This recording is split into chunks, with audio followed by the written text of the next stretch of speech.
민원연 신문방송 모니터 말하는 대로 특집. 말하는 대로. 말하는 대로. 네, 여러분들이 잘 아시는 그 이적 씨와 유재석 씨가 같이 부른 그 노래인데요. 네네.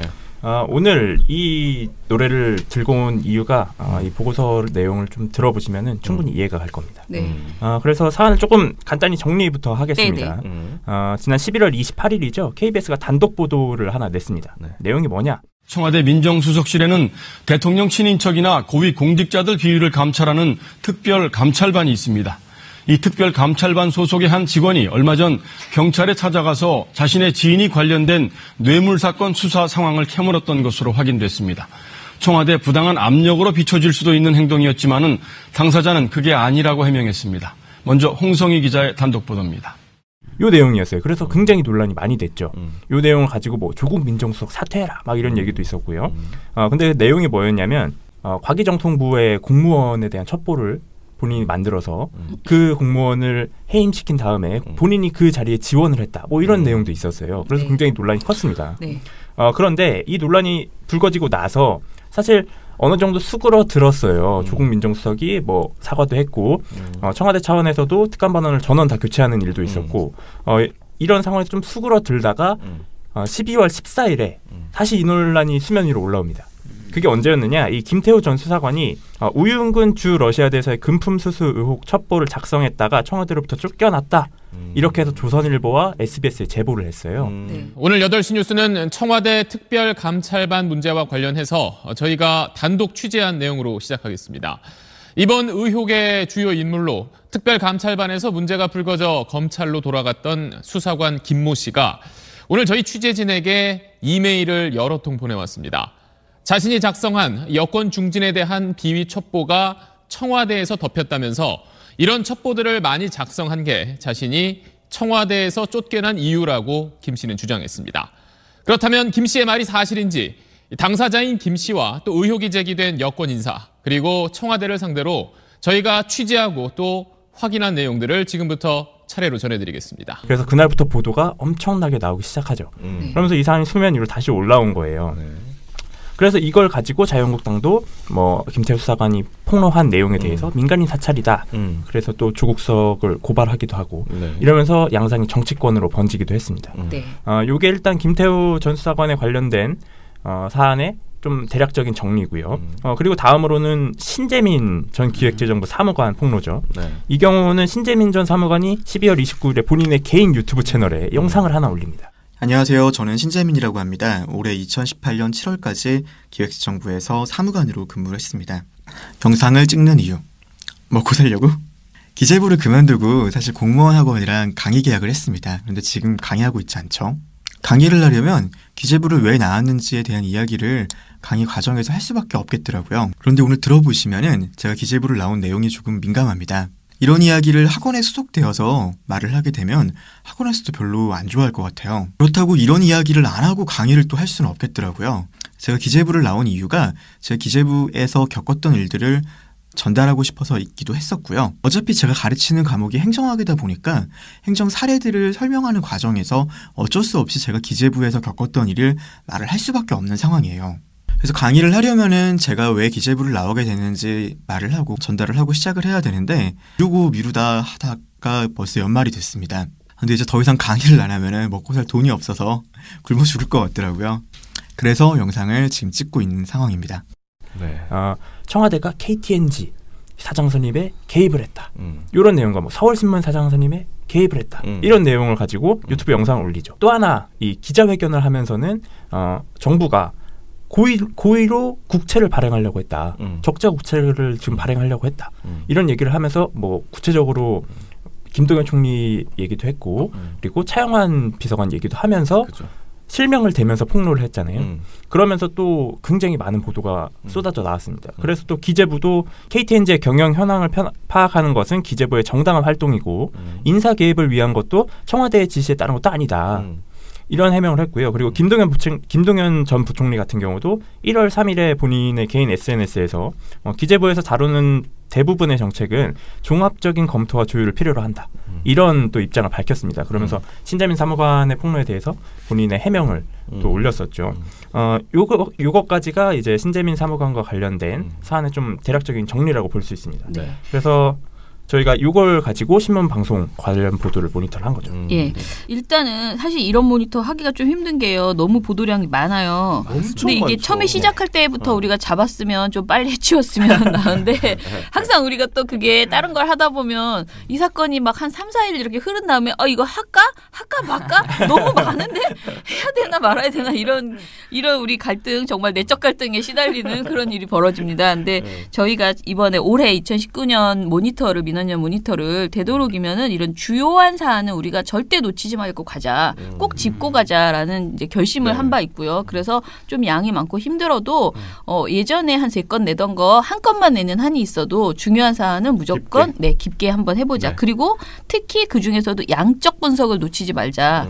이게 통계를 잡아주는 것을 보도 다른 데서 못한다. 이건 민원연에서만 할 수 있다. 이렇게 생각을 해서 양적 분석을 좀 많이 하기로 했습니다. 그래서 이번에도 이 두 보고서가 사실은 양적 분석이 더 많아요.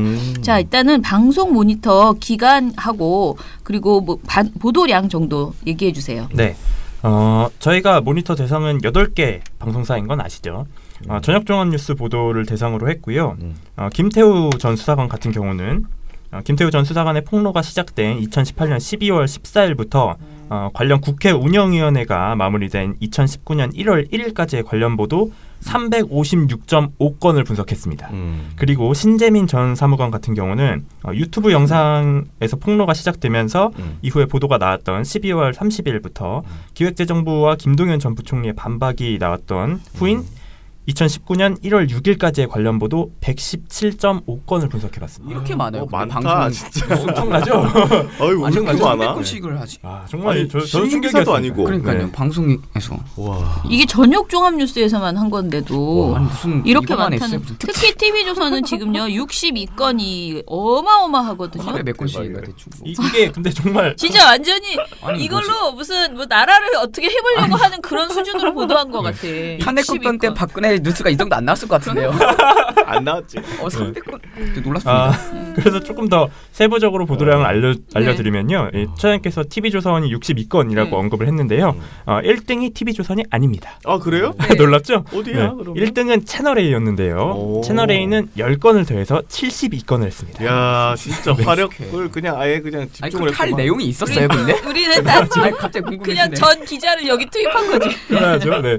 그래서 저희가 이 조사를 한 기간이 19일이었어요. 네. 그러니까 1일 평균을 내보면 거의 하루에 3.8건 정도 한 거예요. 대단하죠? 하루에 네, 그래서 3-4건씩 이걸 할 일이 있나? 대단합니다. 대단합니다. 뭐 타방송사 같은 경우도 수치를 말씀드리면 MBN이 52건, JTBC가 49.5건, SBS가 40건, YTN이 32.5건, KBS가 24.5건, MBC가 24건이었습니다. 네. 자, 그래서 아무튼 이게 지상파 3사의 평균이 29.5건인데 네. 종편 4사의 평균이 58.9건, 약 2배에 가까운 거예요. 종편은 너무 행복해. 이런 이거 정말 역전할 수 있는 얼마나 좋았을까. 그런 생각을 나는 했다고 봅니다. 내심. 호재다. 오호 이러면서 열심히 이제 근데 우리가 이제 지적한 게 이런 거예요. 보도를 할 수는 있어. 뭔가 의혹이 있으니까. 그런데 그러면 이 사안에 대해서 나름 고민을 해서 우리 계속 말하잖아요. 어떤 제대로 짚어보고 누가 잘못되고 그리고 이 사람 이렇게 말하는데 이 사람 말이 약간 의혹이 있어요. 이 사람 말을 아무래도 믿을 수가 없어요. 또는 반대로 이 사람이 그러니까 다른 사람들이 아무리 그 사람을 공격해도 만약에 김태우가 정말 진실성 있다면은 아니다 이 사람 말 믿을만하다 이런 말을 해줘야 되잖아. 그런데 지금 언론은 어떻게 하고 있냐 늘 하는 따옴표. 그냥 따옴표. 계속 그 사람들의 말을 김태우가 한 말을 계속 따옴표 쳐서 전하는 이런 보도들이 많은 거예요. 그래서 우리가 이번 양적 분석에서 핵심은 따옴표죠. 맞습니다. 따옴표를 얼마나 많이 쳤느냐. 그래서 그것도 따옴표를 보도 내용에서 따옴표 치는 건 어쩔 수 없잖아. 다 인용이니까. 그러니까 우리가 한 게 보도 제목에서 따옴표를 얼마나 쳤냐. 그 이정일 PD가 아주 싫어하는 따옴표 있는 기사는 안 읽는다는. 아니 따옴표 있는 기사를 법으로 금지해야 된다. 정치권에 가시면 혹시 이 사람들이 말이야. 발의 좀 해주세요. 그럼 무식한 법을 내가 만들 것 같습니까? 자, 그런데 이제 따옴표가 있는 제목에 따옴표가 있는 이런 기사가 얼마나 많은지 좀 봅시다. 네, 오늘 제가 이 말하는 대로라는 제목을 붙인 이유도 이것 때문이에요. 그래서 직접 한번 세봤습니다. 네. 이 김태우 씨 관련 보도부터 분석을 해드릴 텐데요. 356.5건의 보도였죠. 이 중에서 따옴표가 들어간 보도가 무려 185.5건입니다. 수치로 환산하면 52%, 절반이 넘죠. 어마어마하겠네. 대단하죠? 절반 이상의 기사가 일단 따옴표가 제목에 다 들어가는 거예요. 제목 쓰기 얼마나 좋았을까? 그죠? 얼마나 편했을까? 네. 발음만 하면 그대로 옮겨서 받았으면 되는 그러니까. 거니까요. 네. 네. 어디를 쓸까? 그거 고민만 했을 거야. 네, 그래서 일단 이것도 세부 방송사별로 좀 분석을 해드리면 가장 높았던 방송사는 채널A였습니다. 가장 보도량도 가장 많았는데 그치. 따옴표 인용 보도량도 가장 많았어요. 할 게 없잖아. 근데 이걸 채널A만의 문제냐? 네. 그럼 그렇지도 않습니다. 일단 SBS, TV조선 채널A가 60%를 넘겼어요. 야. 그리고 KBS, MBC, MBN도 50%가 넘습니다. 아니 이번 보도에는 SBS가 좀 달렸던 것 같더라고요. 근데 SBS가 일단 이걸 뭐 조선일보와 같이 단독으로 터뜨렸기 때문에 뭐 어쨌거나 그런 경향이 있었고 YTN 같은 경우도 47.7%였습니다. 굉장히 높죠. 근데 눈에 띄는 방송사가 딱 하나 있었습니다. 어디요? JTBC인데요. 오. 유일하게 JTBC가 16.2%였어요. 오, 굉장히 훨씬 낮죠. 낮네, 이거 저도 이 통계를 내면서 굉장히 좀 놀랐는데 JTBC 같은 경우는 49.5건의 보도 중에 단 8건만 제목에 따옴표가 들어갔어요. 야, 혹시 이 남다르네요. 방송 들으시고 그런지는 모르겠습니다. 뭐 어쨌거나 좀 결론을 내보자면 여전히 이 대부분의 방송사가 특정 인물이 발언만 하면 그걸 쫓아가는 따옴표 저널리즘이 여전히 이어지고 있다. 이렇게 볼 수 있었습니다. 네. 자, 그러면은 우리가 이제 그러면 따옴표도 좋은데 누구 말을 따옴표 쳤는지가 더 중요하잖아. 왜냐면은 좀 그래도 뭐 이렇게 엄정하게 좀 따옴표를 좀 쳐주면 또는 VS 뭐 양쪽으로 양측을 다 하거나 뭐 반반이라도 해주면. 그래 우리 약간 아쉬운 대로 어떻게 반반이라도 또는 수사 진행 상황 이런 것만 그냥 얘기해주면 좀 모르겠다 그나마라고 생각했는데 제일 나쁜 거 뭐야? 김태호 말만 맨날 따옴표 치는 거. 그렇겠죠. 이거 진짜 제일 나쁘잖아요. 근데 그렇게 한 놈이 있어요. 방송사별로 김태우 측, 청와대 측, 양측 수사 진행, 기사 이렇게 우리가 이건 신문방송 공통으로 했거든요. 그죠? 요렇게 해서 따옴표 치긴 쳤는데 누구 말을 따옴표를 쳤느냐라는 걸 다시 분석을 했어요. 네. 그 결과를 또 얘기해 주시죠. 네. 일단 분류 결과에서 가장 눈에 띄는 방송사는 TV조선입니다. 아, 역시. 네. 신기하죠? 신기하게 눈에 띄더라고요. 왜냐? TV조선 같은 경우는 김태우 측으로 분류된 보도가 18건이에요. 근데 반면에 청와대 측으로 분류된 보도 몇 건이냐? 5건입니다. 확연히 차이가 나죠. 네, 확연히 차이가 나죠. 그리고 수사 진행으로 분류된 보도는 3건밖에 없습니다. 참 웃기죠. 그리고 비슷한 양상을 보였던 김태우 측의 보도가 굉장히 많았던 방송사가 채널A였는데요. 채널A 같은 경우도 김태우 측 보도가 16건이었어요. 근데 채널A 같은 경우는 조금 달랐던 부분이 청와대 측 보도가 그래도 12건이었어요. 그러니까 어느 정도의 밸런스는 그래도 맞추면서 보도 제목을 선정을 한 거죠. 그리고 전반적인 양상, 8개 방송사 전반적인 양상으로 보면 김태우 측으로 분류된 보도가 51.5건이었습니다. 근데 청와대 측으로 분류된 보도는 43.5건이었어요. 뭐 큰 차이라고는 볼 수 없겠으나 뭐 그래도 김태우 측의 보도가 더 많았다는 점이 일단 눈에 들어왔고요. 근데 그렇게 또 차이는 안 나네요. 네. 평균을 또 내보면. 네, 엄청나게 큰 차이는 아니죠. 근데 이게 평균의 함정인 것 같아, 내가. 그럴 수도 있고요. 그렇죠? 네, 그리고 이 양측의 의견을 대등하게 혹은 양측의 의견을 다 반영한 보도가 53건이었습니다. 가장 많았어요. 그래서 전반적으로 보면 수사 진행도 굉장히 보도량이 적다고 볼 수 있었어요. 24건밖에 안 됐고요. 그래서 전체적으로 분석을 해본다면 정말 말 그대로 양측이 대립하고 있다라는 구도를 보여줄 수 있는 게 양측으로 분류된 보도거든요. 이 내용이 가장 많았다는 거는 서로 한쪽에서 폭로를 하고 한쪽에서 반박을 하면 그걸 중점으로만 다룬 실제적으로 분석을 한 내용보다는 서로 어떻게 싸우고 있는지를 보여주는 보도가 더 많았다라고 볼 수 있었습니다. 그러니까 싸움 중계죠. 그죠. 네. 마치 중계 저널리즘이 지금 시작됐다. 여기서 뭐라고 하면 저기서 뭐라고 했다. 네, 이걸로 하고 끝났다는 소리잖아요. 그리고 한 가지 더 독특한 부분을 말씀드리면 지상파 3사와 YTN 같은 경우는 김태우 측으로 분류된 보도보다 청와대 측으로 분류된 보도가 더 많았습니다. YTN. 네. 자, 그런데 이제 우리 보고서에 보면은요, 다른 제목도 저희가 이제 양쪽 분석에 치중하다 보니까 보도 하나하나의 건건을 다 이야기하진 않았는데, 네. 굳이 채널 A 보도에 대해서 하나를 지금 자세히 얘기한 게 있어요. 문 캠프 챙기려 블랙리스트.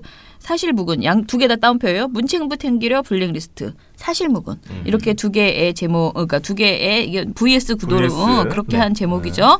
이 채널 A의 12월 26일 보도를 가지고 이제 좀 더 자세히 분석을 했는데 이것도 좀 얘기해 주세요. 네, 요거 같은 경우는 저희 댓글에도 나왔던 조선이 인턴께서 네, 저에게 이거 좀 양상이 채널에 이상하다라고 말씀을 해주셨던 부분이에요. 그래서 네네. 봤더니 어떤 문제점이 보였냐면 제목은 들으셨다시피 양측입니다.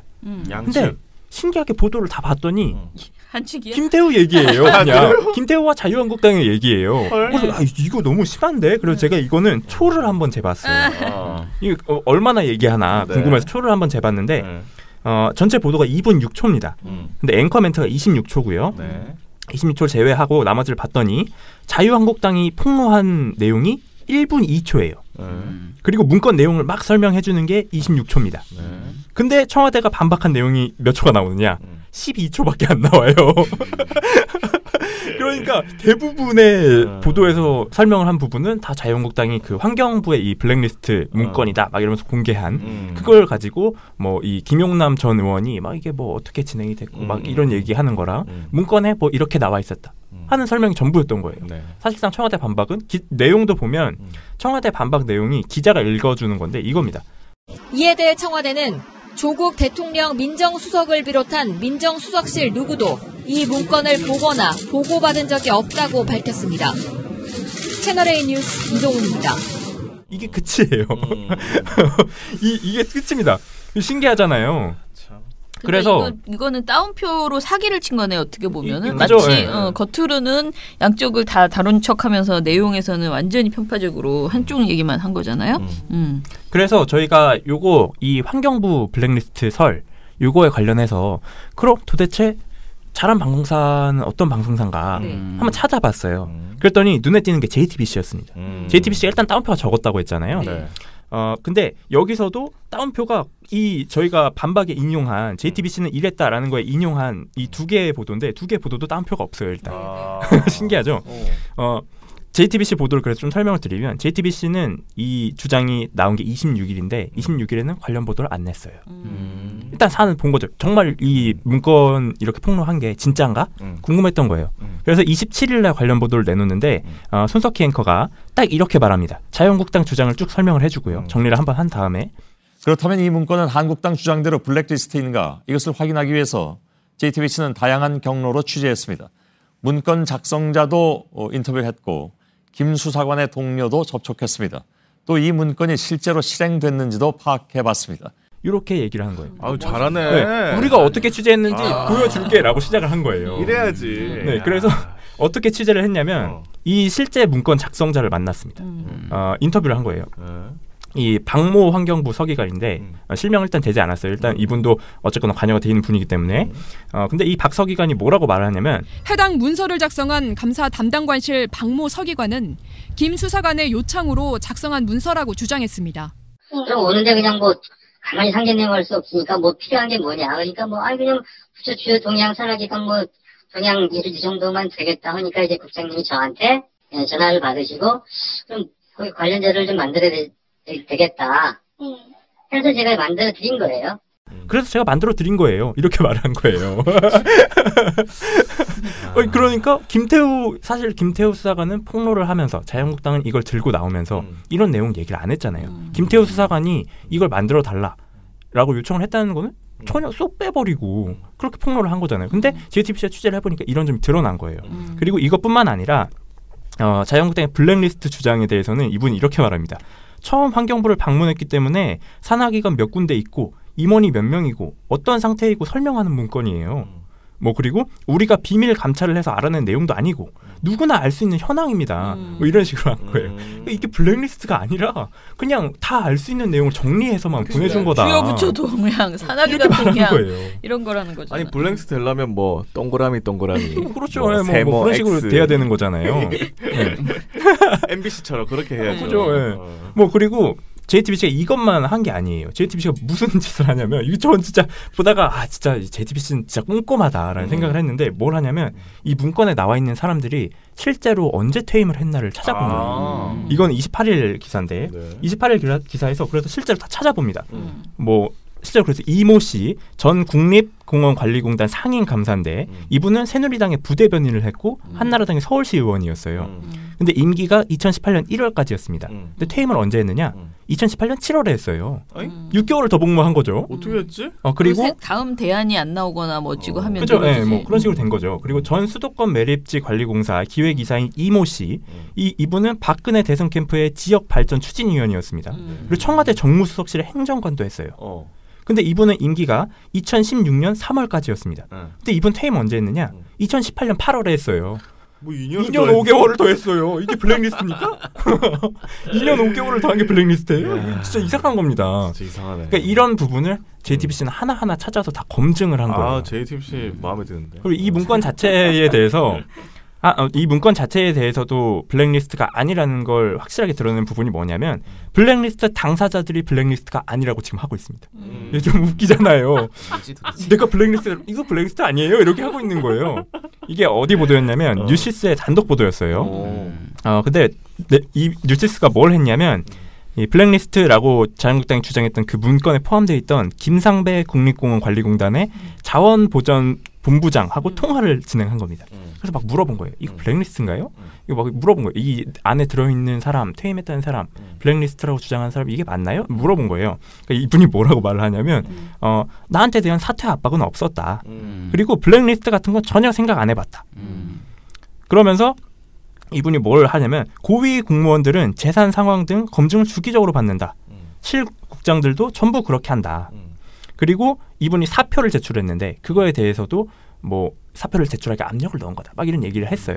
그래서 이분이 사표 제출에 대해서 뭐라고 하냐면 저는 그런 차원에서 공직 검증을 새로 받아본다는 차원에서 사표를 제출한 거예요. 이렇게 말을 해요. 그게 뭐지? 사표 제출, 그러니까 이 내용이 뭐냐면 이 정권이 바뀌잖아요. 그럼 나를 쓸 수도 있고 안 쓸 수도 있는데 그리고 내가 이 검증에 통과를 할 수도 있고 안 될 수도 있는데 자기는 그 검증의 차원에서 사표를 냈다는 거예요. 그래서 내가 사표를 내고 이게 받아들여지면 그냥 그대로 떠나고 이 사표가 받아들여지지 않으면은 날 검증에 통과한 거다라는 차원으로 생각을 한다는 거예요. 그렇게 하시구나.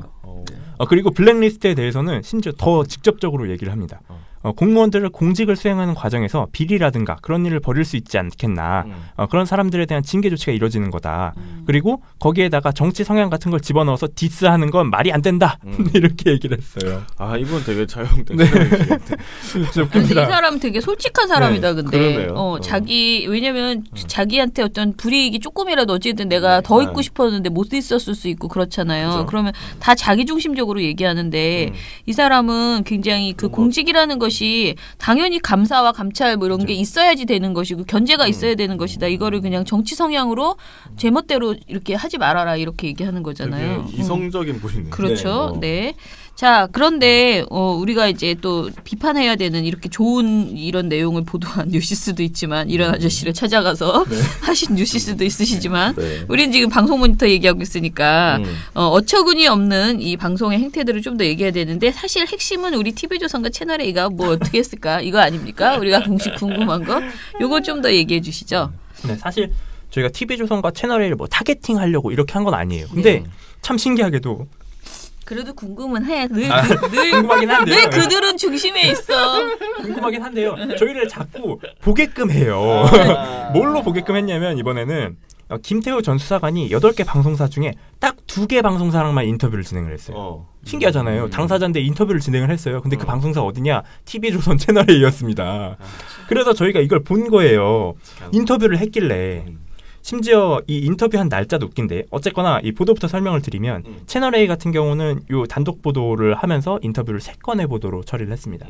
그리고 그 다음 날 채널A가 진행한 다음 날의 TV조선도 똑같이 인터뷰를 진행하고 2건의 보도를 내놨어요. 근데 신기하게도 보통 질문을 하려면 이 궁금한 내용들 이런 걸 파다 보면 이 사람이 이런 일을 했었네? 이런 비위 행위가 있네? 그리고 이 사단의 시작이 이 김태우 전 수사관의 비위 행위였잖아요. 당연히 질문을 저는 비위 행위에 대해서는 그래도 어느 정도 짚고 넘어갈 줄 알았어요. 안 나오는 거예요. 이 비위 행위가. 뭐가 나와? 비위 행위가 안 나오는 거예요. 그러면서 이게 정말 블랙리스트냐, 뭐 정권의 민간인 사찰이 심해졌냐, 막 이런 걸 물어봐요. 그러면 이 김태호 전 수사관이 굉장히 황당한 답변을 합니다. 뭐 전 정부에서는 자기가 있었을 때는 그런 일이 없었다. 근데 뭐 우병우 민정수석이 온 다음에는 뭐 어느 정도의 월권 행위가 있었다. 뭐 이러더니 현 정부에서 더 심해졌냐라고 물어보니까 이런 얘기를 합니다. 조국 민정수석이 법조인 출신이 아니라서 심해졌다. 막 이런 얘기를 해요. 이상한 얘기를 하는 거예요. 의미는 없네요. 네, 이상한 얘기를 하는 거예요. 그래서 제가 이걸 쭉 보다가 눈에 들어오는 부분이 딱 하나 있었어요. 그래도 TV조선 신동욱 앵커가 좀 찔렸나 봐요. 질문을 하는 거예요. 그러고 나서 특감반 전원이 이제 대통령 외국 출장 중에 교체가 됐잖아요. 네. 어떻게 보세요? 그렇다면 김 수사관님 혼자만 교체할 수도 있는데 다 바꾼 거는 왜 그럼 바꿨다고 보십니까? 사실 본질에 가까운 질문은 아닌데 이걸 물어본 거예요. 근데 김태호 전 수사관이 굉장히 황당한 주장을 합니다. 거기에 보면 골프 친 게 나와요, 제가. 근데 제가 대부분의 골프 친 게 저희 동료들 한두 명씩 끼고 친 겁니다. 네트워크 형성된 민간인들과 그 동료들과 같이 친 거예요. 거기에 동료가 포렌식 되니까 제가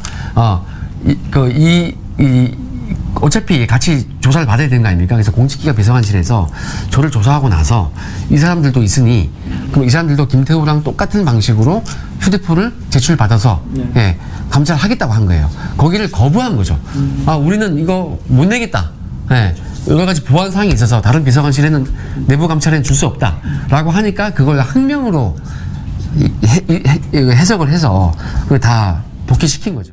그러니까 이 내용을 요약해 보면 뭐냐면 네트워크 형성을 하기 위해서 내가 아는 민간인들하고 취미 삼아 골프를 친 거다. 이 정도로 해석이 되잖아요. 듣기에는. 네.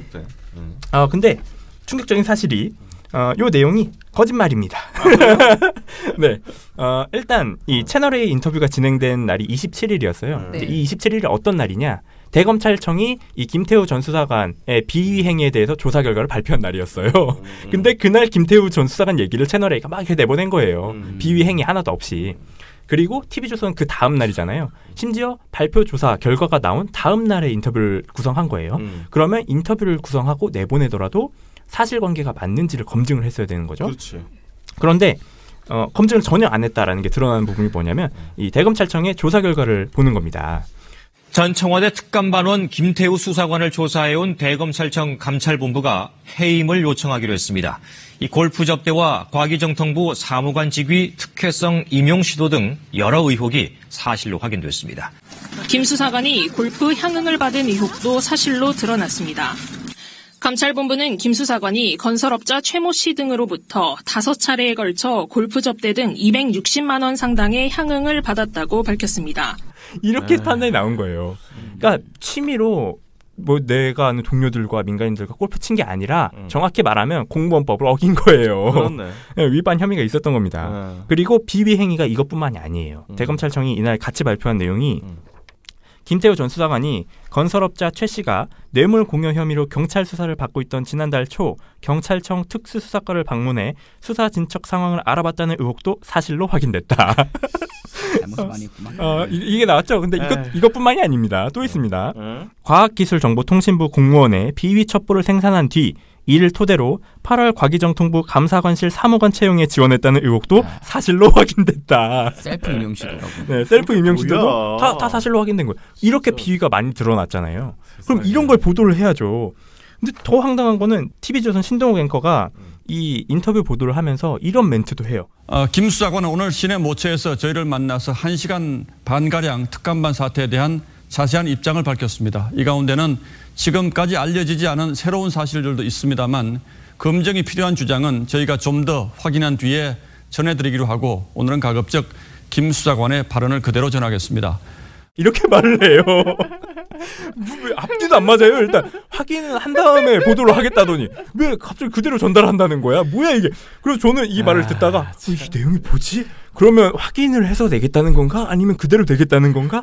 그래서 이 보도를 유심히 봤더니 확인은 없고 그대로만 냈다. 이거예요. TV조선은 이렇게 보도를 하고 있는 겁니다. 아니, 자기가 말하면서도 되게 이상할 것 같은데. 앞뒤가 안 맞아요. 진짜 황당해요. 이게 뭐야. 진짜. 잘 가라 TV조선. 수고했다 민원연. 언론의 민낯을 아는데 도움되는 정보만. 끝이 아닌 다른 시작. 민주언론 시민연합. 자, 그런데 우리가 이제 또 이 김태우 하다 신재민으로 넘어가면 머리가 복잡하거든요. 그러니까 네. 우리 그냥 아예 김태우 관련된 신문 보도는 어땠는지 네. 지금 조금만 더 짚어볼까요? 네. 네. 신문은 드디어 제이 씨. 네, 드디어 네. 저 있었습니다. 없는 줄 알았어요. 네. 없는 줄 알았어요. 인트에 놓긴 했지만. 네. 신문은 저희가 모니터 날짜가 12월 14일부터 1월 7일까지 했고요. 그리고 저희가 모니터 대상이 좀 바뀌었습니다, 이번에. 아, 그래요? 원래 조중동 경향에서 한겨레 서울신문까지 봤는데 서울신문을 빼고 매일경제와 그 한국경제 약간 요즘 경제지가 워낙 문제가 많다 보니까 네, 경제지를 넣어서 이제 그 통계를 냈고요. 네. 일단 저희도 똑같이 방송하고 똑같이 뭐 김태우 측 주장, 청와대 측 주장, 양측 주장, 진행 상황 기타 이렇게 분류를 했어요. 네, 네. 그리고 사설 칼럼은 그냥 뺐고요. 네. 근데 일단 총 보도량을 살펴보면 324건이에요. 근데 이게 저희 방송보다 적어가지고 그러니까요. 이상하네. 기간이 좀 다르긴 하죠. 저희가 네. 기간이 좀 짧긴 한데 어떻게 신문 기사보다 방송이 많을까 아직까지도 의문이 들긴 하지만 어쨌든 신문도 굉장히 많았다. 23일간 324건을 보도했으니까요. 근데 놀라운 건 이 중에 전체 보도량 324건 중에 조선일보가 103건을 보도를 했어요. 네, 3분의 근데 이게 근데 많은지 적은지 감이 안 오잖아요. 그런데 이게 어처구니 없는 게요. 경향신문은 또 너무 안 했네. 19건 했어. 같은 기간에. 누구는 103건 하는 거를 경향신문 19건. 조선일보 많이 하는 거 아닐까요? 그 다음에 한겨레가 31건 했어요. 자, 그럼 우리가 이쯤 되면 이제, 이게 조선하고, 동아하고 중앙이 어떻게 했는지 알아야 이 조선이 주책을 떤 건지 적당한 건지 알 수 있을 것 같은데, 그렇죠. 동아일보, 중앙일보가 둘 다 50건대예요. 그런데 조선일보 혼자 100건대. 사실상 110건이죠. 100건을 넘긴 거죠. 그러니까 엄청 열심히 한 거야. 도배를 이쯤 되면은 조선일보 혼자 도배했다라고 말해도 되는 수준이죠. 김태우일보. 중앙일보보다 2배는 열심히 한 거예요. 중앙동아보다는 2배 열심히 했다. 그러네요. 네. 그런데 이제 그 103건 중에서 김태우 측 주장을 제목에 담은 경우는 64건 정도 된 거죠. 네. 60% 정도. 60% 정도? 그렇대, 거의 뭐 이제 그러네요. 김태우 측 주장 이야기만 거의 담고 네. 거의 개인 스피커 역할을 했다라고 네. 이제 평가를 할 수 근데 있을 것 이 같습니다. 김태우 주장을 담은 이 비율도 보면은요.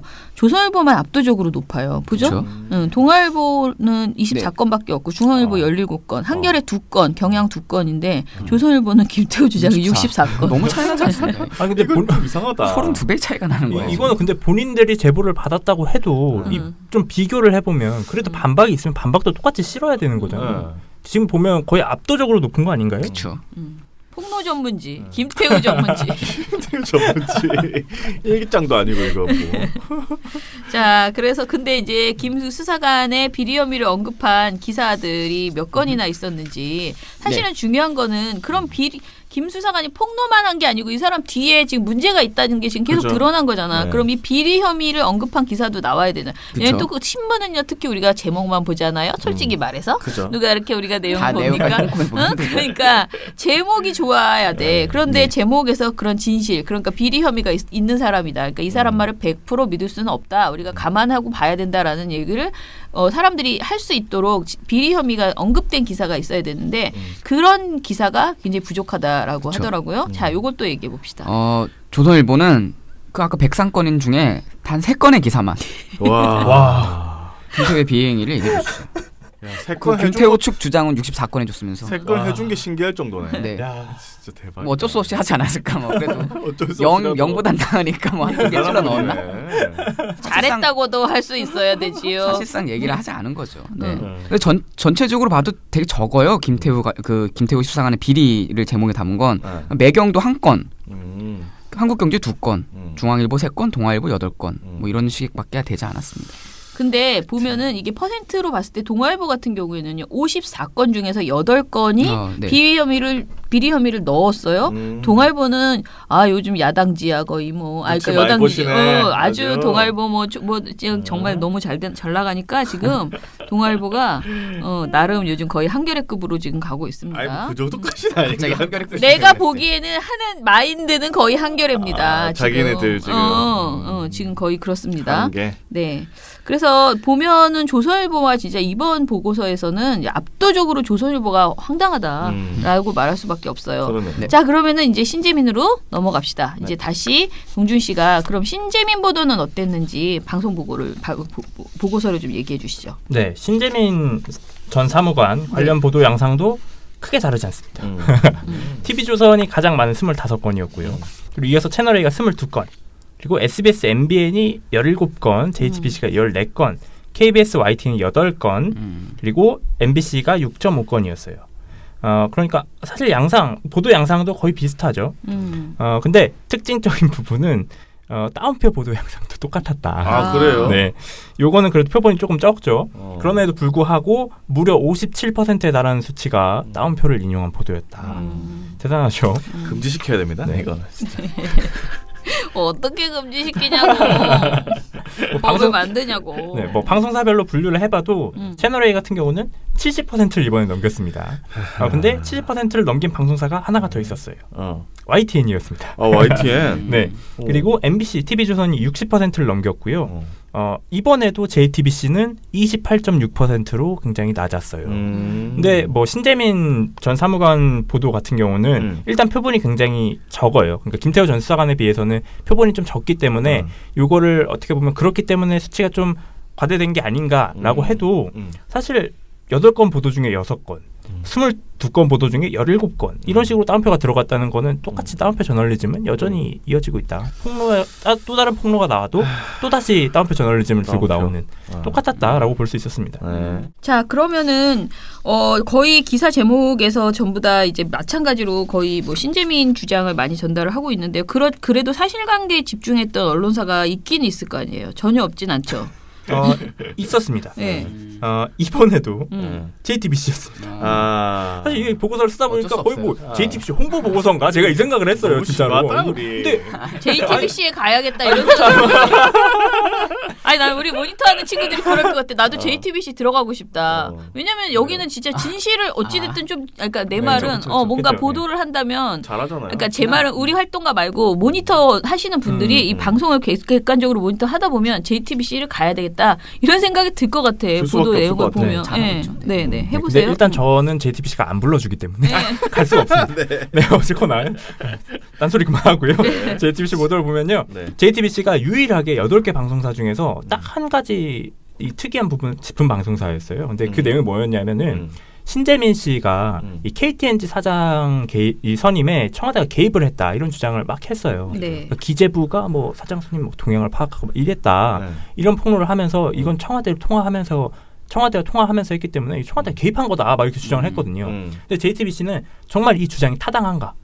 그리고 기재부가 개입한 것이 문제가 없었나? 그리고 청와대가 정말로 개입을 기재부를 통해서 한 것인가를 검증을 해본 거예요. 궁금하잖아요. 이게 정말 타당한지. 그래서 JTBC가 검증을 해봤더니 어떤 내용이 나오냐면 일단은 기재부가 개입을 한 것이 타당한가에 대해서는 KTNG 사장이 문제점이 있었다라는 부분을 언급을 했어요. 이 심수미 기자가 뭘 설명을 하냐면 우선 백 사장은 KTNG 전현직 정무이사급으로 이 사장 공모 자격을 좁혀서 경쟁자들을 지원조차 할 수 없게 만들었다라는 논란이 있었고요. 자기 자신의 경쟁자를 사전에 제거했다라는 그렇습니다. 얘기죠. 예. 또 2017년 국정감사에서 제기됐던 의혹인데 인도네시아 법인을 통한 분식회계 의혹이 불거져서 백 사장이 중앙지검에 고발된 상태였습니다. 예. 이 두 가지 부분에 논란이 있어서 이 KTNG 사장이 문제점이 있다고 볼 수 있었다라는 거예요. 그러니까 첫 번째 의혹에 대해서는 이 문제점을 파악할 수는 있었겠구나. 이 사장 선임에 반대하는 거를 뭐 동향을 파악하거나 이런 부분에 있어서는 파악을 할 수 있었겠구나라는 지점까지 갔죠. 그럼 두 번째는 정말로 청와대가 기재부를 이용해서 개입을 하려고 한 건가? 이 부분을 확인해 본 거예요. 근데 이 주장이 유일하게 8개 방송사 중에서 JTBC만 나온 부분인데 근데 무엇보다도 지금 그 백복인 사장은 연임에 성공하고 했잖아요. 네, 그렇습니다. 예. 일대 주주가 국민연금인데요. 국민연금도 백 사장 연임에 별다른 이견을 표시하지 않아서 주주총회를 무난하게 넘겼기 때문입니다. 예. 만약 청와대가 기재부를 통해서 KTNG 사장 퇴임 압박을 하려고 들었다면 국민연금은 왜 가세하지 않았는지 의문이 좀 드는 부분입니다. 국민연금이 더 영향력이 있었을 텐데 그런 뜻인가요? 그렇습니다. 예. 일대 주주거든요. 이렇게 얘기를 해요. 그러니까 이 심수미 기자의 의문점은 그거예요. 이 기재부가 개입을 했다면 사실 청와대가 정말로 사장 선임을 개입하고 싶었으면 기재부라는 낮은 지분을 보유한 힘이 덜한 주주가 아니라 지분을 훨씬 더 많이 보유한 최대 주주인 국민연금을 통해서 개입을 하는 게 더 타당해 보인다라는 거죠. 근데 왜 국민연금은 오히려 재임을 찬성을 하고 기재부는 반대표를 던졌을까? 이 부분에 대해서는 검증이 더 필요하다라고 질문을 던진 거예요. 그러니까 이건 JTBC는 둘이 이렇게 폭로하고 싸우고 있어요가 아니라 이 폭로를 살펴봤더니 이런 부분이 있네요. 그래서 이런 부분이 의문입니다라고 취재를 한 걸 전달을 한 거예요. 근데 이런 형식의 보도가 JTBC밖에 없었다는 겁니다. 이건 정론이네. 안타깝습니다. 오늘 왜 이래? 혹시 JTBC로 이직하시나요? 아니 전혀 저는 그럴 생각 없습니다. 이것도 저 정치적인 발언을 해야 되나? 그런가요? 우리 갑자기 모든 것을 네. 그대로 나가는 거죠? 네. 자, 그러면은 지금 방송은 어떤 사실 신재민이나 김태호나 비슷한 지금 양상을 보였다라고 볼 수 있어요. 그러면 신문도 그랬는지 이것도 좀 풀어주세요. 신문도 비슷합니다. 이게 사실 김태호 건과 신재민 건이 다르지 않잖아요. 비슷하다 보니까 신문사의 태도도 약간 비슷했는데 저희는 이제 12월 29일, 그러니까 작년 12월 29일부터 1월 7일까지 분석을 했는데 그때 총 보도량이 77건이었어요. 근데 조선일보가 역시나 가장 많았어요. 18건으로. 그리고 동아일보가 7건, 경향신문 6건 정도였거든요. 그래서 뭐 동아일보가 그렇게 열심히 하진 않았다. 뭐 이런 느낌이 좀 들었고. 그다음에 뭐 중앙일보 12건, 한겨레 10건, 매경 11건, 한국경제 13건 뭐 이 정도 보도를 해놨습니다. 그리고 조선일보 18건 중에서 신재민 측 주장을 제목에 담은 기사가 6건 정도였거든요. 근데 이것도 사실 제일 많이 했어요. 신재민 측 주장을 제목에 가장 많이 담았던 게 이제 조선일보였고 청와대는 한 건, 뭐 양측 주장은 한 건도 담지 않았다. 네, 이렇게 뭐 볼 수 있습니다.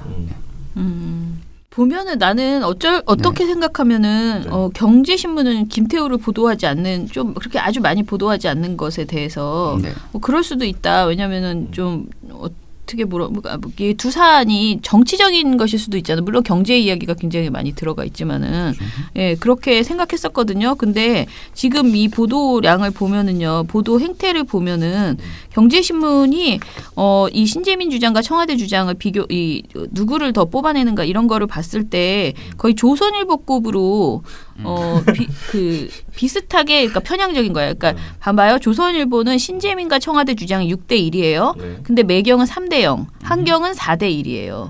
그러니까 근데 경향신문은 그럼 어떠냐? 2대 1이란 말이야. 그러니까 이게 어느 정도는 맞춰서 그냥 가야지 되는데 지금 이게 이제 매경하고 한경 같은 경우에는 굉장히 이상하다. 물론 이렇게 얘기할 수 있죠. 그런 한결에는 또 신재민이 빵이야. 청와대가 2야. 그러면서 이것도 정치적 뭐가 나오나요? 뭐 이런 소리도 하겠지만은 사실 이 사안에 있어서는 신재민 씨 주장에 있어서는 애초에 신재민 씨 주장을 그대로 막 폭로하는 것보다는 사실은 좀 이렇게 차분하게 들여다보는 게 필요했던 사안이기 때문에 저는 뭐 경향신문 정도 2대1 뭐 이런 거 그냥 괜찮다고 봅니다. 그런데 조선일보 6대1, 매일경제 3대0, 4대 뭐 한국경제 4대1 이런 건 좀 심하다. 그래서 우리의 결론은 뭐냐면은 이 사안에 있어서 특히 조선일보 그리고 방송으로 쳤을 때는 TV조선 아니 채널A 여기가 거의 이 두 가지의 의혹을 가지고 진짜 신이 나가지고 확성기 노릇을 해왔다. 이렇게 그리고 팩트 체크는 해주지 않았다. 그러면 우리 보고 다 유튜브 보라 그러지 왜 방송사는 만들어가지고 언론사 필요가 없죠. 그러니까 그냥 우리 신재민 유튜브 보면 돼. 그렇지 않나요? 그럼 되는데 왜 방송에서 뉴스는 저녁 종합 뉴스 만들어가지고 그게 돈 처발로 돈을 써가면서 그렇게 사는지 참 정말 보도의 기본을 좀 해줬으면 좋겠다라는 생각을 거듭합니다. 우리 언론은 지금 전쟁 중입니다. 매일 7천만 명을 죽음에 이르게 할 수도 있는 언론. 언론사 스스로를 죽이고 언론 소비자도 위험에 빠뜨릴 수 있습니다. 더 나은 언론을 위해 민주언론 시민연합